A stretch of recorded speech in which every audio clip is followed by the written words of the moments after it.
पिबरे रामरसं रसने पिबरे रामरसं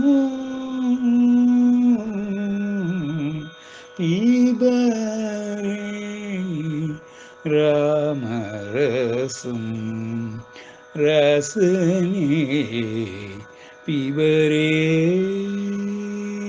रामरसं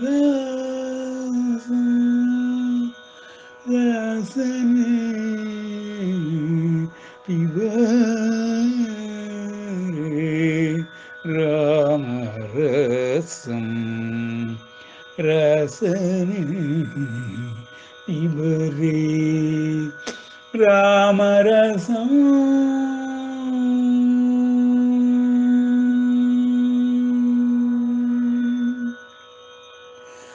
जनन मरण भय शोक विदूरम्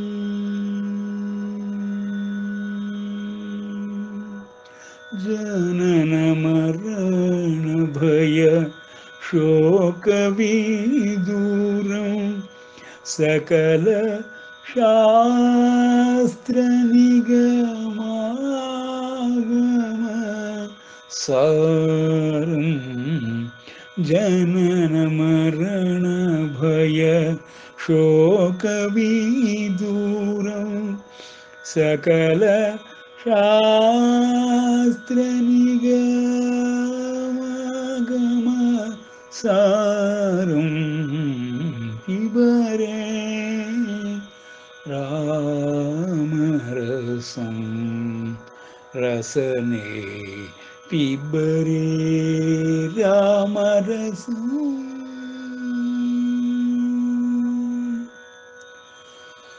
शुद्ध परमहंस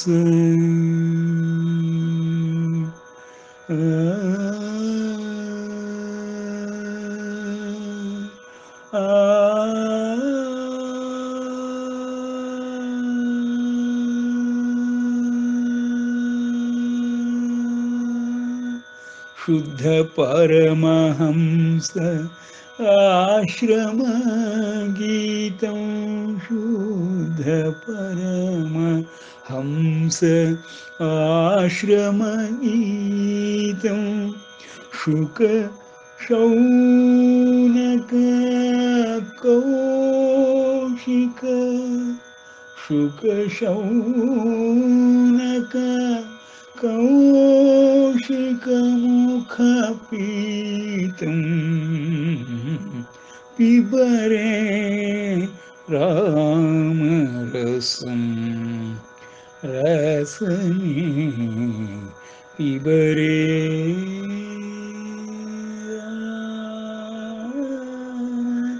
रसं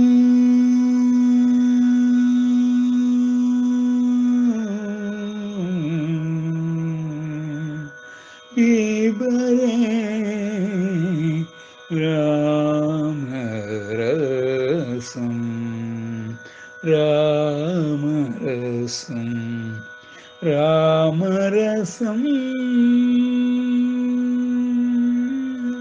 शुक्लाम्बरधरं विष्णुं शशिवर्णं चतुर्भुजं प्रसन्नवदनं ध्यायेत् सर्वविघ्नोपशान्तये अगजाननपद्मार्कं गजाननमहर्निशम् अनेकदन्तं भक्तानाम् एकदन्तमुपास्महे य इमं परमं गुह्यं मद्भक्तेष्वभिधास्यति भक्तिं मयि परां कृत्वा मामेवैष्यत्यसंशयः न च तस्मान्मनुष्ये तु कश्चिन्मे प्रियकृत्तमः भविता न च मे तस्मात् अन्यः प्रियतरो भुवि अम्ब त्वामनुसन्ददामि भगवद्गीते भवद्वेषिणी. ಇದುವರೆಗೆ ನಾವು ಭಗವದ್ಗೀತಾ ಜ್ಞಾನಾಭ್ಯಾಸದ 15ನೇ ಅಧ್ಯಾಯದ ಪುರುಷೋತ್ತಮ ಯೋಗವನ್ನು ನೋಡ್ತಾ ದಿವ್ಯ ವ್ಯವಸ್ಥೆಯನ್ನೇ ತಿಳಿಸುತ್ತಿರುವಂತಹ, ವಿಶ್ವದ ವ್ಯವಸ್ಥೆಯನ್ನೇ ತಿಳಿಸುತ್ತಿರುವಂತಹ, ಅಶ್ವತ್ಥ ವೃಕ್ಷಕ್ಕೆ ಹೋಲಿಕೆಯಾಗಿ ಅನ್ವಯಿಸುತ್ತಿರುವಂತಹ ಶ್ರೀಕೃಷ್ಣನ ಮಾತುಗಳನ್ನು ವ್ಯವಸ್ಥೆಯ ಬಗ್ಗೆ ಅರ್ಥ ಮಾಡಿಕೊಳ್ಳಲು ಮೊದಲನೇ ಅಧ್ಯಾಯದಿಂದ ವ್ಯವಸ್ಥೆಯ ಬಗ್ಗೆ ಕೃಷ್ಣನು ಆಡಿರುವ ಮಾತುಗಳನ್ನು ಗಮನಿಸುವುದಕ್ಕೋಸ್ಕರವಾಗಿ ಅರ್ಜುನ ವಿಷಾದ ಯೋಗದಿಂದ ಆರಂಭಿಸಿ ಈಗ ಎರಡನೇ ಅಧ್ಯಾಯವಾದ ಸಾಂಖ್ಯ ಯೋಗದಲ್ಲಿದ್ದೇವೆ. ಸಾಂಖ್ಯ ಯೋಗದಲ್ಲಿ ಶ್ರೀಕೃಷ್ಣನ ವಾಣಿ ಆರಂಭವಾಗುತ್ತದೆ. ಶ್ರೀಕೃಷ್ಣನ ವಾಣಿ ಸಾಮಾನ್ಯ ಸ್ನೇಹಿತನಂತೆ ಅರ್ಜುನನಿಗೆ ಬೋಧಿಸುತ್ತಿರುವುದಾಗಿ ನಾವು ತಿಳಿಯಬಾರದು. ಕಾರಣವೇನೆಂದರೆ, ಅರ್ಜುನನು ಕೃಷ್ಣನನ್ನು ಧರ್ಮಬೋಧೆ ಮಾಡಬೇಕೆಂದು, ಧರ್ಮದ ವಿಷಯದಲ್ಲಿ ನೀನು ನನಗಿಂತ ಹೆಚ್ಚಾಗಿ ತಿಳಿದಿರುವುದರಿಂದಲೂ ಮತ್ತು ನಾನು ಮನೋದೌರ್ಬಲ್ಯಕ್ಕೆ ಒಳಗಾಗಿರುವುದರಿಂದ ಧರ್ಮ ಹಾಗೂ ಧರ್ಮ ಸೂಕ್ಷ್ಮಗಳ ವಿಷಯದಲ್ಲಿ ನಿಶ್ಚಯಾತ್ಮಿಕ ಬುದ್ಧಿ ಇಲ್ಲದೆ ಇರುವುದರಿಂದ ನೀನು ಯಾವುದು ಶ್ರೇಯಸ್ಕರವಾದದ್ದು ಎಂಬುದನ್ನು ಧರ್ಮಯುಕ್ತವಾಗಿ ತಿಳಿಸು, ನನ್ನನ್ನು ಶಿಷ್ಯನನ್ನಾಗಿ ಸ್ವೀಕರಿಸು, ಸಂಪೂರ್ಣ ಶರಣಾಗತನಾಗಿ ಬಂದಿದ್ದೇನೆ, ನನ್ನ ಈ ಮನೋ ದೌರ್ಬಲ್ಯವನ್ನು ಹೋಗಲಾಡಿಸು ಹೇ ಕೃಷ್ಣ ಎಂದು ಕೃಷ್ಣನನ್ನು ಗುರುಸ್ಥಾನದಲ್ಲಿ ಕೂರಿಸಿ ದೈನ್ಯ ಭಾವದಿಂದ ಅರ್ಜುನನು ಬೇಡಿಕೊಳ್ಳಲಾರಂಭಿಸಿದಾಗ, ಯುದ್ಧರಂಗದಲ್ಲಿ ಯುದ್ಧಕ್ಕೆ ಮೊದಲು ಅರ್ಜುನನಿಗೆ ಈ ಮನೋದೌರ್ಬಲ್ಯ ಉಂಟಾಗಿರುವುದನ್ನು ಕಂಡು ಶ್ರೀಕೃಷ್ಣನು ಅವನನ್ನು ಮನೋದೌರ್ಬಲ್ಯದಿಂದ ಹೊರಗೆ ತರಲು ಸಕಲ ಪ್ರಯತ್ನಗಳನ್ನು ಆರಂಭಿಸುತ್ತಾನೆ. ಆದರೂ ಧರ್ಮವನ್ನು ಬೋಧೆ ಮಾಡಬೇಕೆಂಬುದಾಗಿಯೂ ಧರ್ಮದ ಚೌಕಟ್ಟಿನಲ್ಲಿ ಶ್ರೇಯಸ್ಕರವಾದ ಮಾರ್ಗವನ್ನು ನನಗೆ ತಿಳಿಸಬೇಕೆಂಬುದಾಗಿಯೂ, ಜೊತೆಗೆ ತಾನು ತಿಳಿದಿರುವಂತಹ ಧರ್ಮದ ವ್ಯಾಖ್ಯೆ ಸರಿಯಲ್ಲವೆಂಬುದು ತನಗೆ ಅರ್ಥವಾಗಿದೆ ಎಂತಲೂ ಶ್ರೀಕೃಷ್ಣನನ್ನು ಬೇಡಿಕೊಳ್ಳುತ್ತಾನೆ. ಅರ್ಜುನನ ಈ ಬೇಡಿಕೆಗೆ ಕೃಷ್ಣನು ಧರ್ಮವನ್ನು ಬೋಧಿಸಬೇಕು, ಧರ್ಮದ ಚೌಕಟ್ಟಿನಲ್ಲಿ ಕರ್ಮವನ್ನೂ ಬೋಧಿಸಬೇಕು, ಇವೆರಡರ ಜೊತೆಗೆ ವ್ಯವಸ್ಥೆಯನ್ನೇ ತಿಳಿಸಬೇಕು ಎಂಬ ಸಂಕಲ್ಪದಿಂದ ಅಶೋಚ್ಯಾನನ್ವಶೋಚಸ್ತ್ವಂ ಪ್ರಜ್ಞಾವಾದಾಂಶ್ಚ ಭಾಷಸೆ. ನಾವು ಕೃಷ್ಣನ ಪ್ರತಿ ಪದಗಳನ್ನು ಆಮೂಲಾಗ್ರವಾಗಿ ವಿಶ್ಲೇಷಣೆ ಮಾಡಬೇಕು. ಕಾರಣವೇನೆಂದರೆ, ಇದು ಆಧ್ಯಾತ್ಮ ತತ್ವಬೋಧೆ. ಹೋದ ಅಧ್ಯಾಯದ ಮೊದಲನೇ ಅಧ್ಯಾಯದ ಕೊನೆಯಲ್ಲಿ ಗಣಪತಿಯವರು ವ್ಯಾಸರು ತಿಳಿಸಿದಂತೆ ಭಗವದ್ಗೀತಾಸು ಉಪನಿಷತ್ಸು ಉಪನಿಷತ್ತಿಗೆ ಸಮವಾಗಿದೆ, ಬ್ರಹ್ಮವಿದ್ಯಾಯಾಮ್ ಬ್ರಹ್ಮವಿದ್ಯೆಗೆ ಸಮವಾಗಿದೆ, ಯೋಗಶಾಸ್ತ್ರ ಕಲೆಯನ್ನು ಕಲಿಸಿಕೊಡುತ್ತದೆ ಎಂಬುದಾಗಿ ಅಧ್ಯಾಯದ ಕೊನೆಯಲ್ಲಿ ಹೇಳಿರುವುದನ್ನು ಗಮನಿಸಿದರೆ ಇದು ಆಧ್ಯಾತ್ಮ ತತ್ವಗಳನ್ನೊಳಗೊಂಡಂತಹ ಗೀತಾವಾಣಿ. ಆ ಕಾರಣದಿಂದ ನಾವು ಆಳವಾಗಿ ಗಹನವಾಗಿ ಕೃಷ್ಣನ ಪದಗಳನ್ನು ಗಮನಿಸಬೇಕಾಗಿದೆ. ಆಧ್ಯಾತ್ಮ ವಿದ್ಯೆಯಾಗಲಿ ಬ್ರಹ್ಮವಿದ್ಯೆಯಾಗಲಿ ಇದುವರೆಗೆ ಯಾರೂ ಬೋಧಿಸಿಲ್ಲ. ವೇದಗಳಲ್ಲಿ ಉಪನಿಷತ್ತುಗಳಲ್ಲಿ ಆಗಾಗ್ಗೆ ಅಲ್ಲಲ್ಲಿ ಬರುವುದಾದರೂ ಸಮನ್ವಯ ಮಾಡಿ ಕ್ರಮವಾಗಿ ಬ್ರಹ್ಮವಿದ್ಯೆಯ ಬಗ್ಗೆ ತಿಳಿಸುವಂತಹ ಒಂದು ಮಹತ್ತರ ಉಪಕಾರವನ್ನು ಶ್ರೀಕೃಷ್ಣನು ಮಾಡಲು ಹೊರಟಿದ್ದಾನೆ. ಆ ಕಾರಣದಿಂದ ಕೃಷ್ಣನನ್ನು ಕೇವಲ ಗೊಲ್ಲರ ನಾಯಕನೆಂದು, ವಸುದೇವ ಸುತನೆಂದು,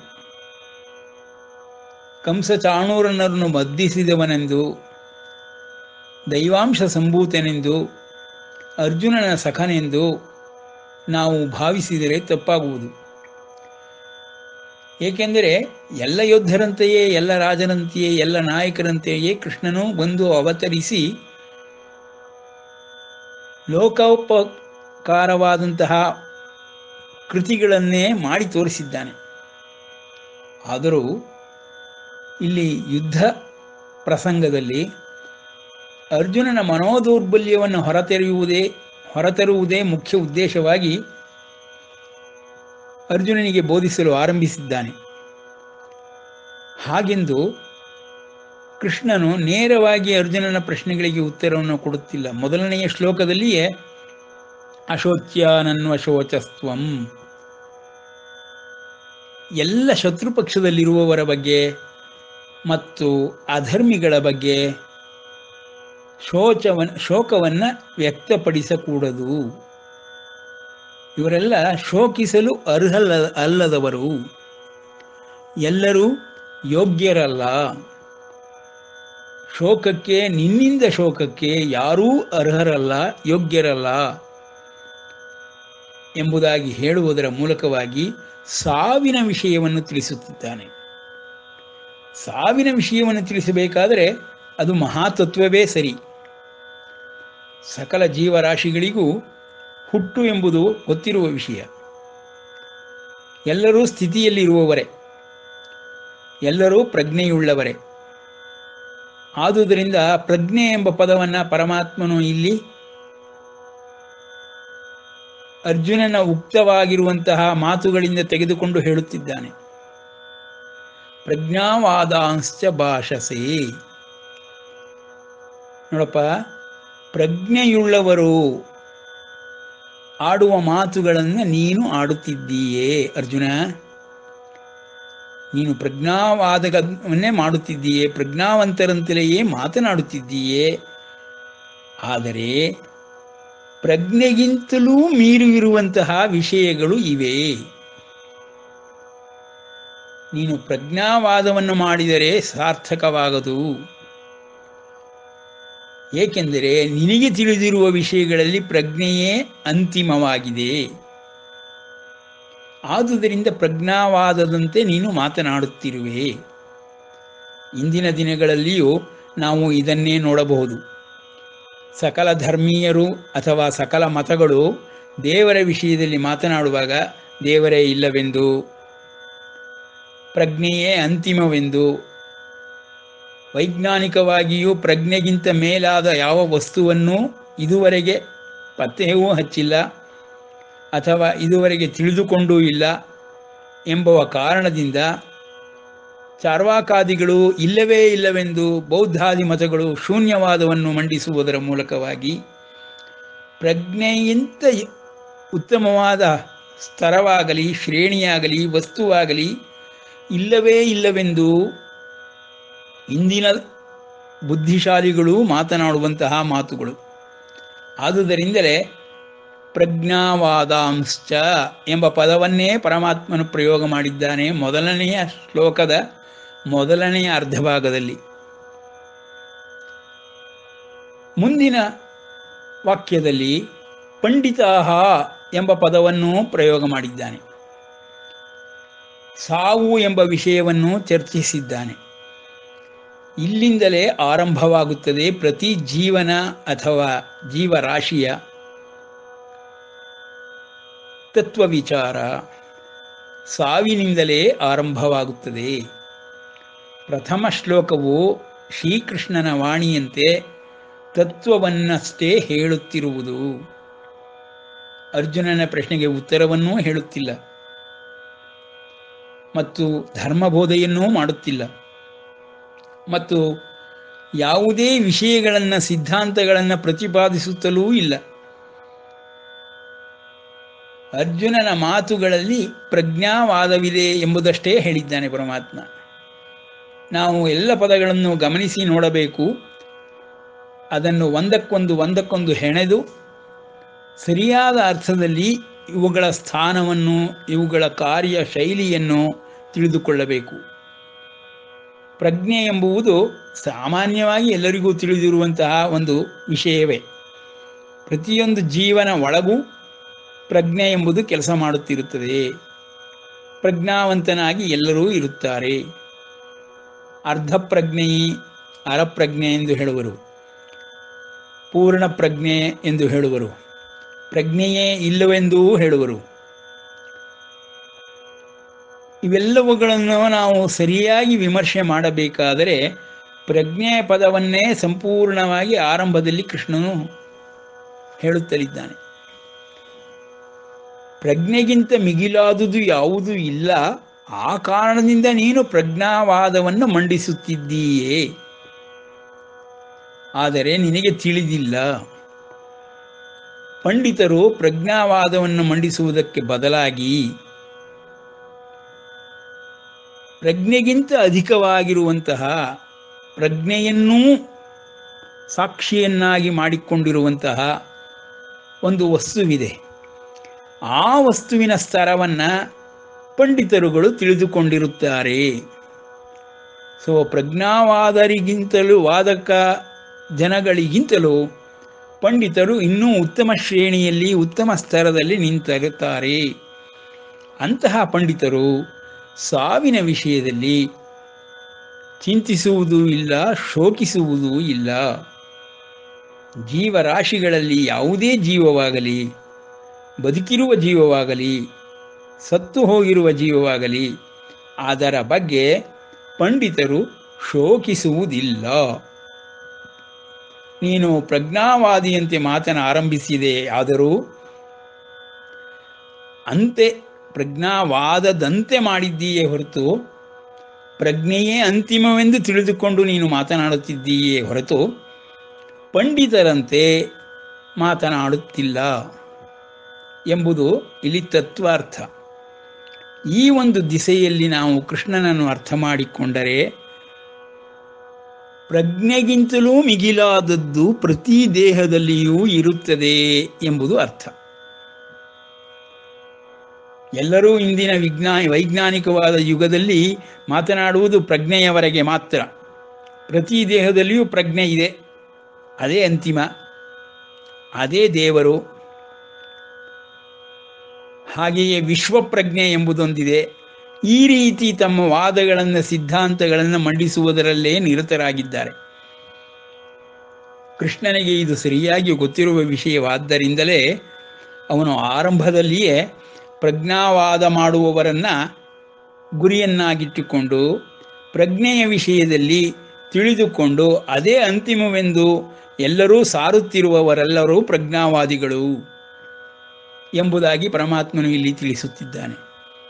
ಹಾಗಾಗಿ ಪ್ರಜ್ಞೆಗಿಂತ ಮಿಗಿಲಾದ ವಿಷಯಗಳನ್ನು ಕೃಷ್ಣನು ಹೇಳ ಹೊರಡುತ್ತಾನೆ. ಅದನ್ನು ನಾವು ಇಲ್ಲಿ ಗಮನಿಸಬೇಕು. ದೇಹದ ವಿಷಯದಲ್ಲಿ ಮುಂದಿನ ಶ್ಲೋಕದಲ್ಲಿ ಮಾತನಾಡುತ್ತಾನೆ. ಪ್ರಜ್ಞೆಯ ವಿಷಯದಲ್ಲಿ ಮೊದಲ ಶ್ಲೋಕದ ಮೊದಲನೆಯ ಭಾಗದಲ್ಲಿಯೇ ತಿಳಿಸುತ್ತಾ ಇದ್ದಾನೆ. ನಂತರದಲ್ಲಿ ಪ್ರಜ್ಞಾವಾದಿಗಳಿಗೂ ಪಂಡಿತರಿಗೂ ಹೋಲಿಕೆಯನ್ನು ಮಾಡುವುದರ ಮೂಲಕವಾಗಿ ಪ್ರಜ್ಞಾವಾದಿಗಳಿಗಿಂತಲೂ ಪಂಡಿತರು ಶ್ರೇಷ್ಠರು, ಇನ್ನೂ ಒಂದು ಎತ್ತರದ ಸ್ತರವನ್ನು ಅರಿತುಕೊಂಡಿರುವವರು ಎಂಬುದಾಗಿ ಕೃಷ್ಣನು ಇಲ್ಲಿ ತಿಳಿಸುತ್ತಿದ್ದಾನೆ. ಹಾಗಾಗಿ ಇಂದಿನ ಕಾಲದಲ್ಲಿ ಹೇಳುತ್ತಿರುವಂತಹ ಎಲ್ಲ ಚಾರ್ವಾಕಾದಿ ಮತಗಳಾಗಲಿ, ಶೂನ್ಯ ವಾದಗಳನ್ನು ಮಂಡಿಸುವವರಿಗಾಗಲಿ ಮೊದಲನೆಯ ಶ್ಲೋಕದ ಮೊದಲನೆಯ ಭಾಗದಲ್ಲಿಯೇ ಕೃಷ್ಣನು ಉತ್ತರವನ್ನು ಇಟ್ಟಿದ್ದಾನೆ. ಇದನ್ನು ಸರಿಯಾಗಿ ಅರ್ಥ ಮಾಡಿಕೊಂಡವರು ಪ್ರಜ್ಞೆಗಿಂತ ಮಿಗಿಲಾದುದು ಒಂದಿದೆ ಎಂಬುದನ್ನು ಇಲ್ಲಿಯೇ ಅರ್ಥೈಸಿ ಬಿಡಬಹುದು. ಆಧ್ಯಾತ್ಮ ತತ್ವಗಳು, ಆಧ್ಯಾತ್ಮ ಜಿಜ್ಞಾಸೆಯು ಅಥಾತೋ ಬ್ರಹ್ಮ ಜಿಜ್ಞಾಸ ಎಂಬುದಾಗಿ ಬರುವುದಕ್ಕೆ ಮೊದಲೇ ಇಲ್ಲಿ ಕೃಷ್ಣನು ಪ್ರಜ್ಞೆಯನ್ನು ಅಂತಿಮವಲ್ಲ ಎಂಬುದಾಗಿ ಹೇಳುತ್ತಿದ್ದಾನೆ. ಪ್ರಜ್ಞಾವಾದಿಗಳು ಕೊನೆಯಲ್ಲ, ಅವರಿಗಿಂತ ಮೇಲಿನ ಸ್ತರದಲ್ಲಿರುವಂತಹವರು ಪಂಡಿತರುಗಳು ಇದ್ದಾರೆ ಎಂಬುದಾಗಿ ತಿಳಿಸುತ್ತಿದ್ದಾನೆ. ಸೊ ಪಂಡಿತ ಪದದ ಅರ್ಥವನ್ನು ಸಾಮಾನ್ಯವಾದ ಶಬ್ದಾರ್ಥದಲ್ಲಿ, ಭಾವಾರ್ಥದಲ್ಲಿ ನೋಡಿದರೆ ನಮಗೆ ಇವುಗಳಾವುದೂ ಹೊಳೆಯುವುದಿಲ್ಲ. ಪ್ರಜ್ಞಾವಾದ ಎಂಬ ಪದವನ್ನೂ ನೋಡಿದಾಗ್ಯೂ ಅದಕ್ಕಿಂತ ಮಿಗಿಲಾದ ವಸ್ತುಗಳ ವಿಷಯಗಳಲ್ಲಿ ಪರಮಾತ್ಮನು ಹೇಳ ಹೊರಟಿದ್ದಾನೆ ಎಂಬುದಾಗಿಯೂ ನಮಗೆ ಹೊಳೆಯುವುದಿಲ್ಲ. ಈ ಮರ್ಮಗಳನ್ನು ನಾವು ಮನಸ್ಸಿನಲ್ಲಿಟ್ಟುಕೊಂಡು ಕೃಷ್ಣನ ಮಾತುಗಳ ಆಳವನ್ನು ಅಳೆಯಬೇಕಾಗಿದೆ. ಹೀಗೆ ಮೊದಲನೆಯ ಶ್ಲೋಕದಲ್ಲಿಯೇ ತತ್ವಾರ್ಥವನ್ನು ನಾವು ಗಮನಿಸ ಹೊರಟರೆ, ಎರಡನೆಯ ಶ್ಲೋಕದಲ್ಲಿ ಕೃಷ್ಣನು ಅರ್ಜುನನ ಪ್ರಶ್ನೆಗೆ ಉತ್ತರವಾಗಿ ಮಾತ್ರ ಹೇಳುತ್ತಿದ್ದಾನೆ. ಆ ಉತ್ತರವಾಗಿ ನಾನು ನೀನು ಜನಾಧಿಪಾಹ ಎಂಬ ಪದಗಳನ್ನು ಪ್ರಯೋಗ ಮಾಡುತ್ತಿದ್ದಾನೆ. ಮತ್ತು ಇವರೆಲ್ಲರೂ ಹುಟ್ಟಿದ ನಂತರ ಸತ್ತೇ ಸಾಯುವರಾದರೂ ಈ ಹುಟ್ಟು ಸಾವುಗಳು ಎಂಬ ಚಕ್ರದಲ್ಲಿ ಬಂದು ಹೋಗುತ್ತಲೇ ಇದ್ದಾರೆ. ಪ್ರತಿ ಜೀವಿಯೂ ಬಂದು ಹೋಗುತ್ತಲೇ ಇದ್ದಾರೆ. ನಾನೂ ಸಹಿತ ಎಂದು ಕೃಷ್ಣನು ತನ್ನನ್ನೂ ಸೇರಿಸಿಕೊಂಡಿದ್ದಾನೆ. ಅಂದರೆ ವ್ಯವಸ್ಥೆಯ ಬಗ್ಗೆ ತಿಳಿಸುತ್ತಿದ್ದಾನೆ. ಈ ವ್ಯವಸ್ಥೆಯೇ ಹೀಗಿದೆ. ಈ ವ್ಯವಸ್ಥೆಯೊಳಗೆ ನಾನೂ ಬಂದರೂ, ಅವತಾರವೇ ಎತ್ತಿದರು, ಗರ್ಭದಿಂದ ಉದಿಸಿದರು, ಸಾಮಾನ್ಯ ಜೀವಿಯಂತೆ ಬಂದರು, ಪ್ರಾಣಿಯ ದೇಹವನ್ನು ಹೊತ್ತು ತಂದರು, ಎಲ್ಲರಂತೆಯೇ ಹುಟ್ಟು ಸಾವುಗಳನ್ನು ಅನುಭವಿಸಲೇಬೇಕು. ಆ ಹುಟ್ಟು ಸಾವುಗಳು ದೇಹಕ್ಕೆ ಆಗುತ್ತಿರುವ ಮಾತ್ರದಿಂದ ಅವ್ಯಕ್ತದಿಂದ ವ್ಯಕ್ತಕ್ಕೂ, ವ್ಯಕ್ತದಿಂದ ಅವ್ಯಕ್ತಕ್ಕೂ ಹೋಗಿ ಬಂದು ಮಾಡುತ್ತಿರುವಂತಹ ನಮ್ಮಂತಹ ಸಕಲ ಜೀವರಾಶಿಗಳು ಹಿಂದೆ ಇರಲಿಲ್ಲವೆಂಬುದೂ ಅಲ್ಲ, ಮುಂದೆ ಇರುವುದಿಲ್ಲವೆಂಬುದೂ ಅಲ್ಲ, ಇಂದು ಮಾತ್ರ ಇರುವರೆಂಬುದೂ ಅಲ್ಲ, ಎಂದೆಂದೂ ಇರುವರು. ತ್ರಿಕಾಲಗಳಲ್ಲಿಯೂ, ಭೂತ ವರ್ತಮಾನ ಭವಿಷ್ಯತ್ ಕಾಲಗಳಲ್ಲಿಯೂ ಸದಾ ನಾವುಗಳು ಇದ್ದೇ ಇದ್ದೇವೆ, ಇರುತ್ತೇವೆ. ನಾವುಗಳು ಎಲ್ಲೂ ನಾಶವಾಗುವುದಿಲ್ಲ. ಬರೀ ನಾವು ಹೊತ್ತಿರುವ ಈ ದೇಹವನ್ನು ಮಾತ್ರ ಕಳೆದುಕೊಳ್ಳುತ್ತೇವೆ. ಹುಟ್ಟಿನಿಂದ ಈ ದೇಹವು ಬೆಳೆಯುತ್ತಾ ಬರುತ್ತದೆ. ಅದೆಲ್ಲವೂ ದೇಹದ ಲಕ್ಷಣಗಳು ಎಂಬುದಾಗಿ ಕೃಷ್ಣನು ಇಲ್ಲಿ ತಮ್ಮ ಅಸ್ತಿತ್ವದ ವಿಷಯದಲ್ಲಿ ಸಕಲ ಜೀವರಾಶಿಗಳು ಹುಟ್ಟು ಸಾವುಗಳನ್ನು ಕಂಡೇ ಕಾಣುತ್ತವೆ ಎಂಬುದಾಗಿ ತಿಳಿಸುತ್ತಿದ್ದಾನೆ. ಆ ತತ್ವವನ್ನು ವಿವರವಾಗಿ ತಿಳಿಸುವುದಕ್ಕೋಸ್ಕರವಾಗಿ ನಾವುಗಳೆಲ್ಲರೂ ಹಿಂದೆ ಇರಲಿಲ್ಲವೆಂಬುದೇ ಇಲ್ಲ, ಮುಂದೆ ಇರುವುದಿಲ್ಲವೆಂಬುದೇ ಇಲ್ಲ, ಈಗಲೂ ನಾವೆಲ್ಲರೂ ಇದ್ದೇ ಇದ್ದೇವೆ, ಮುಂದುವರಿಯುತ್ತೇವೆ. ಸಾವು ಎಂಬುದು ನಮಗೆ, ನಿನಗೆ, ಅವರಿಗೆ ಇಲ್ಲ. ಈ ನನಗೆ, ನಿನಗೆ, ಅವರಿಗೆ ಎಂಬ ಪದಗಳು ಯಾರಿಗೆ ಸಮನ್ವಯ ಮಾಡಬೇಕು? ದೇಹಕ್ಕೋ? ದೇಹಕ್ಕಲ್ಲವಾದರೆ ಬೇರೆ ಯಾವುದಕ್ಕೆ ಸಮನ್ವಯ ಮಾಡಬೇಕು ಎಂಬುದನ್ನು ವಿಶದವಾಗಿ ತಿಳಿಸುತ್ತಾ ಪರಮಾತ್ಮನು ಮುಂದಿನ ಶ್ಲೋಕದಲ್ಲಿ ಆ ವಿಷಯಗಳನ್ನು ಆಡಲು ಹೊರಟಿದ್ದಾನೆ. ದೇಹಿನೋಸ್ಮಿನ್ ಯಥಾ ದೇಹೇ ಕೌಮಾರಂ ಯೌವನಂ ಜರ ತಥಾ ದೇಹಾಂತರ ಪ್ರಾಪ್ತಿ ಧೀರಸ್ತತ್ರ ನ ಮುಹ್ಯತಿ. ಇಲ್ಲಿ ನಾವು ಪದಗಳನ್ನು ಸರಿಯಾಗಿ ಗಮನಿಸಬೇಕು. ದೇಹವುಳ್ಳ ಇವರು ಸಾಮಾನ್ಯವಾಗಿ ಇಂದಿನ ಒಂದು ಭಗವದ್ಗೀತೆಯ ಅರ್ಥ ಮತ್ತು ಸಾಮಾನ್ಯವಾಗಿ ಎಲ್ಲ ಭಗವದ್ಗೀತೆಗಳ ಪುಸ್ತಕಗಳಲ್ಲಿ ಬರೆಯುವುದು ದೇಹಿ ಎಂಬ ಪದಕ್ಕೆ ಆತ್ಮ ಎಂಬುದಾಗಿ ಹೇಳುತ್ತಾರೆ. ಅಲ್ಲಿಯೇ ನಾವು ಮಾಡುವ ಮೊದಲನೆಯ ತಪ್ಪು ತಪ್ಪುಗಳನ್ನೇ ಜೋಡಿಸುತ್ತಾ ಹೋಗುತ್ತದೆಯೇ ಹೊರತು ಅದು ಸರಿಪಡಿಸುವುದಿಲ್ಲ. ಮೊದಲ ಹಂತದಲ್ಲಿಯೇ ನಾವು ತಪ್ಪಾಗಿ ಅರ್ಥೈಸಿ ಬಿಟ್ಟರೆ ಕೊನೆಯವರೆಗೂ ಅದನ್ನು ಸಾಧಿಸಲು ಆಗುವುದೇ ಇಲ್ಲ. ನೋಡಿ, ದೇಹಿ ಎಂಬ ಪದಕ್ಕೂ ಆತ್ಮ ಎಂಬ ಪದಕ್ಕೂ ಬಹಳ ವ್ಯತ್ಯಾಸವಿದೆ. ಇವರುಗಳ ಅರ್ಥ ಬರೆಯುವಾಗ ದೇಹವುಳ್ಳ ಆತ್ಮನಿಗೆ ಈ ದೇಹದಲ್ಲಿ ಬಾಲ್ಯ ಯೌವನ ಜರಾವಸ್ಥೆಗಳು ಹೇಗೆ ಉಂಟಾಗುತ್ತವೆಯೋ ಹಾಗೆಯೇ ಬೇರೆ ದೇಹದ ಪ್ರಾಪ್ತಿಯೂ ಉಂಟಾಗುತ್ತದೆ. ಆ ವಿಷಯದಲ್ಲಿ ಜ್ಞಾನಿಯು ಮರುಳಾಗುವುದಿಲ್ಲ ಎಂದು ಅರ್ಥವನ್ನು ಬರೆದಿದ್ದಾರೆ. ಆದರೆ ಸಂಸ್ಕೃತ ಪದಗಳಿಗೆ ಈ ರೀತಿಯ ಅರ್ಥವನ್ನು ಬರೆಯುವುದು ಸರಿಯಲ್ಲ. ಕಾರಣವೇನೆಂದರೆ ಇದು ತತ್ವಬೋಧೆಯನ್ನು ಮಾಡುತ್ತಿರುವಂತಹ ಭಗವದ್ವಾಣಿ ಆಗಿರುವಂತಹ ವೇದ ಉಪನಿಷತ್ಗಳ ತತ್ವವನ್ನು ಸದಾ ಪ್ರತಿಬಿಂಬಿಸುತ್ತಿರುವಂತಹ ಅತ್ಯದ್ಭುತವಾದ ಸಿದ್ಧಾಂತ. ಈ ಒಂದೇ ಸಿದ್ಧಾಂತವನ್ನು ಆಧಾರವಾಗಿಟ್ಟುಕೊಂಡು ಹಲವಾರು ಸಿದ್ಧಾಂತಗಳು ಹುಟ್ಟಿಕೊಂಡಿವೆ. ಅದ್ವೈತ ತತ್ವವಾಗಲಿ, ದ್ವೈತ ತತ್ವವಾಗಲಿ, ವಿಶಿಷ್ಟಾದ್ವೈತ ತತ್ವವಾಗಲಿ, ಹೀಗೆ ಅನೇಕ ತತ್ವಗಳು ಒಂದೇ ಸಿದ್ಧಾಂತದಿಂದ ಹುಟ್ಟಿಕೊಂಡಿರುವಂಥವು. ಒಂದೇ ಸಿದ್ಧಾಂತದಿಂದ ಹುಟ್ಟಿಕೊಳ್ಳಲು ಕಾರಣವೇನಪ್ಪ? ಅಭಿಪ್ರಾಯಗಳು ಮತ್ತು ವಿವರಣೆಗಳು ಭಿನ್ನ ಭಿನ್ನವಾಗಿವೆ. ಆ ಭಿನ್ನತೆಯ ಕಾರಣದಿಂದ ತತ್ವ ಒಂದೇ ಆದರೂ ಹಲವು ಪ್ರಕಾರದಲ್ಲಿ ಕಾಣಸಿಗುತ್ತದೆ.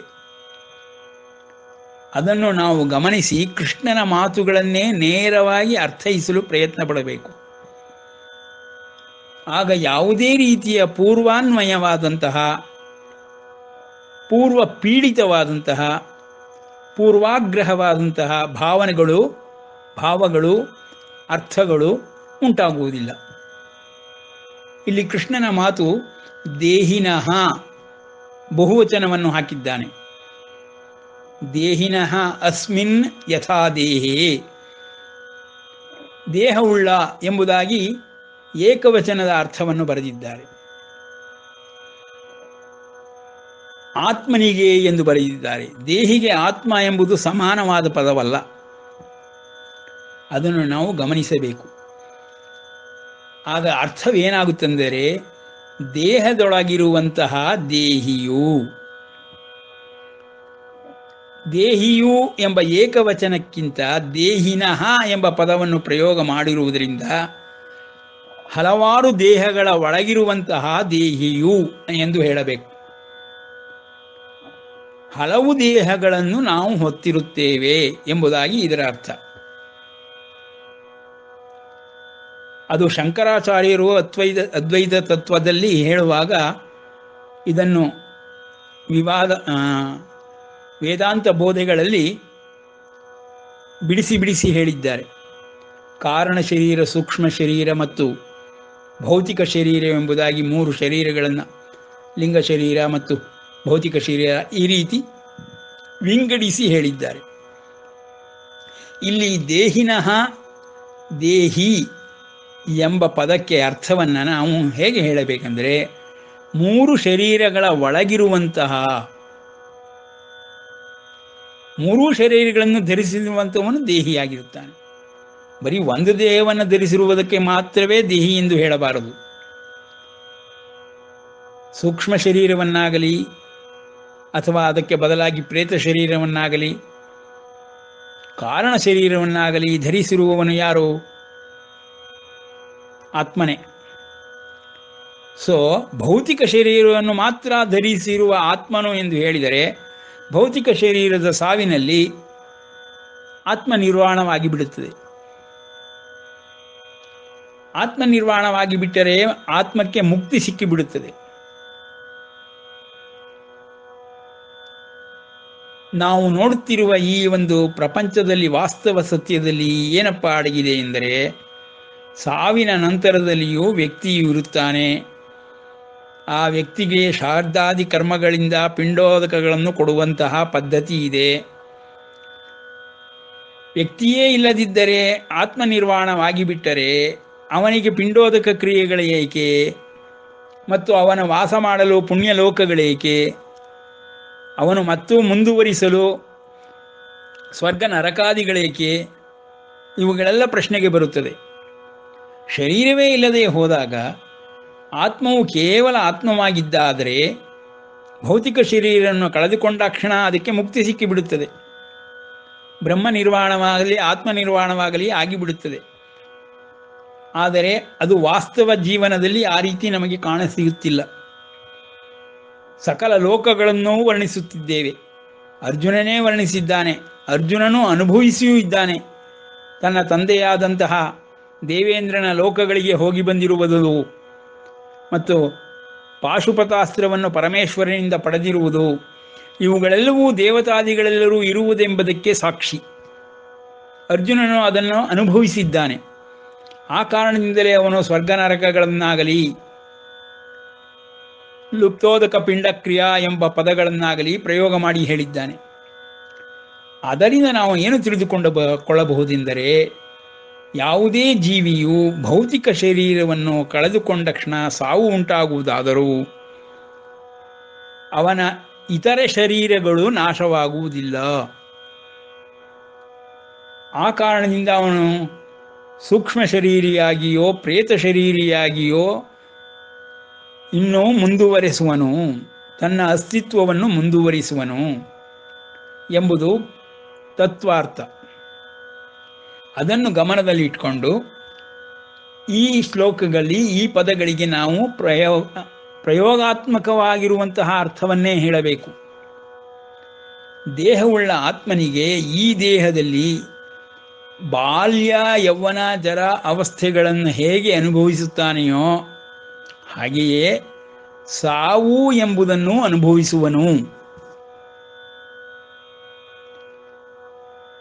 ಸಾವಿನ ನಂತರದಲ್ಲಿ ಬೇರೆ ದೇಹದ ಪ್ರಾಪ್ತಿಯನ್ನು ಹೊಂದುವನು. ಬೇರೆ ದೇಹದ ತಥಾ ದೇಹಾಂತರ ಪ್ರಾಪ್ತಿ ಕೃಷ್ಣನ ವಾಣಿ. ಅಂದರೆ ಈ ದೇಹ ಹೋದ ಮಾತ್ರಕ್ಕೆ ಅವನಿಗೆ ದೇಹವಿಲ್ಲವೆಂಬುದಲ್ಲ, ಇನ್ನೊಂದು ದೇಹ ಸಿಕ್ಕುತ್ತದೆ, ಇನ್ನೊಂದು ದೇಹದೊಳಗೆ ಹೋಗುತ್ತಾನೆ. ಆ ಇನ್ನೊಂದು ದೇಹ ಪ್ರೇತ ಶರೀರವಾಗಿಯೂ ಇರಬಹುದು, ಸೂಕ್ಷ್ಮ ಶರೀರವಾಗಿಯೂ ಇರಬಹುದು, ಇಲ್ಲ ಇನ್ಯಾವುದೇ ಪ್ರಾಣಿಯ ದೇಹವೂ ಆಗಿರಬಹುದು. ಈ ರೀತಿ ನಾವು ಅರ್ಥೈಸಬೇಕಾಗುತ್ತದೆ ದೇಹಾಂತರ ಪ್ರಾಪ್ತಿ. ಆಗ ದೇಹ ಎಂಬುದು ಯಾವುದೆಲ್ಲ ದೇಹ ಎಂಬುದಾಗಿ ಗುರುತಿಸಲ್ಪಡುತ್ತದೆ ಎಂಬುದನ್ನು ನಾವು ಆ ಕಾಲದಿಂದಲೇ ನಿರ್ಣಯವಾಗಿರುವಂಥದ್ದನ್ನು ತಿಳಿದುಕೊಳ್ಳಬೇಕು. ಇಲ್ಲಿ ಮನುಷ್ಯ ದೇಹ ಎಂಬುದಾಗಿ ಮಾತ್ರವಲ್ಲ, ಪ್ರಾಣಿ ದೇಹ ಎಂಬುದಾಗಿ ಮಾತ್ರವಲ್ಲ, ಸಸ್ಯ ದೇಹ ಎಂಬುದನ್ನೂ ಗಮನದಲ್ಲಿಟ್ಟುಕೊಳ್ಳಬೇಕು. ಹಾಗೆಯೇ ಪ್ರೇತ ಶರೀರವನ್ನು ಗಮನದಲ್ಲಿಟ್ಟುಕೊಂಡು ಪಿತೃದೇವತೆಗಳನ್ನು ಜ್ಞಾಪಿಸಿಕೊಳ್ಳಬೇಕು. ಆ ಪ್ರೇತ ಶರೀರವಿಲ್ಲದೆ ಬರೀ ದಿವ್ಯ ಶರೀರವನ್ನು ಹೊಂದಿರುವಂತಹ ಸೂಕ್ಷ್ಮ ಲೋಕ ವಾಸಿಗಳಾಗಿರುವಂತಹ ದೇವತಾದಿಗಳನ್ನು ಗಮನದಲ್ಲಿಟ್ಟುಕೊಳ್ಳಬೇಕು. ಹೀಗೆ ದೇವತಾದಿಗಳು ಮತ್ತು ಪ್ರೇತಾದಿಗಳು ಮತ್ತು ಬೇರೆ ದೇಹಗಳಲ್ಲಿ ವಾಸ ಮಾಡುವಂಥವರು ಮತ್ತು ಮನುಷ್ಯ ದೇಹದಲ್ಲಿಯೂ ಬರುವಂಥವರು, ಹೀಗೆ ದೇಹಾಂತರ ಪ್ರಾಪ್ತಿಗೆ ಅರ್ಥವನ್ನು ಹೇಳಬೇಕು. ಇದು ಸನಾತನ ಧರ್ಮದಲ್ಲಿ ಮಾತ್ರ ಉಲ್ಲೇಖವಾಗಿರುವಂತಹ ವಿಷಯಗಳು, ವಸ್ತುಗಳು, ಸಿದ್ಧಾಂತಗಳು ಮತ್ತು ತತ್ವಗಳು. ಇದು ಬೇರೆ ಯಾವ ಧರ್ಮದಲ್ಲಿಯೇ ಆಗಲಿ ಜ್ಞಾನ ಭಂಡಾರದಲ್ಲೇ ಆಗಲಿ ದೊರಕುವುದಿಲ್ಲ. ಆದುದರಿಂದ ಇಲ್ಲಿಯೇ ನಾವು ವಿಶ್ವದ ಆದಿ, ವಿಶ್ವದ ವ್ಯವಸ್ಥೆಯನ್ನು ಸರಿಯಾಗಿ ತಿಳಿದುಕೊಳ್ಳಬೇಕೆಂದರೆ ದೇಹವನ್ನು ಬಿಟ್ಟ ಒಡನೆಯೇ ಆತ್ಮ ಮಾತ್ರ ಇರುತ್ತದೆ ಎಂಬುದು ಸರಿಯಲ್ಲ, ಅದು ಸರಿಯಾದ ವ್ಯಾಖ್ಯೆಯಲ್ಲ ಎಂಬುದರಲ್ಲಿ ಗಮನದಲ್ಲಿಟ್ಟುಕೊಂಡು ದೇಹದೊಳಗಿರುವಂತಹ ದೇಹಿ, ಇಲ್ಲಿ ಪರಮಾತ್ಮನು ದೇಹಿನಃ ಎಂದೇ ಪ್ರಯೋಗ ಮಾಡುತ್ತಿದ್ದಾನೆ, ಅದಕ್ಕೆ ತಕ್ಕಂತೆ ಅರ್ಥೈಸಬೇಕು. ಸೊ ದೇಹ ಮತ್ತು ದೇಹಿ ವಿಷಯಗಳಲ್ಲಿ ದೇಹದಲ್ಲಿ ಎಷ್ಟು ಥರದ ದೇಹಗಳಿದೆ, ಒಂದೇ ವ್ಯಕ್ತಿಯಗೆ ಭೌತಿಕ ಸೂಕ್ಷ್ಮ ಕಾರಣ ಶರೀರಗಳಂತೆ ಎಲ್ಲ ದೇಹಗಳಲ್ಲಿಯೂ ಆ ರೀತಿಯ ರೂಪುರೇಷೆಗಳು ಇದೆಯಾ ಎಂಬುದನ್ನು ಗಮನಿಸಬೇಕು. ಈ ರೀತಿ ದೇಹ ಮತ್ತು ದೇಹಿಯನ್ನು ಅರ್ಥ ಮಾಡಿಕೊಂಡು ಮುಂದಿನ ಕೃಷ್ಣನ ಮಾತುಗಳನ್ನು ಅರ್ಥ ಮಾಡಿಕೊಳ್ಳೋಣ. ಇಂದು ಇಲ್ಲಿಗೆ ಶ್ರೀಕೃಷ್ಣಾರ್ಪಣಮಸ್ತು.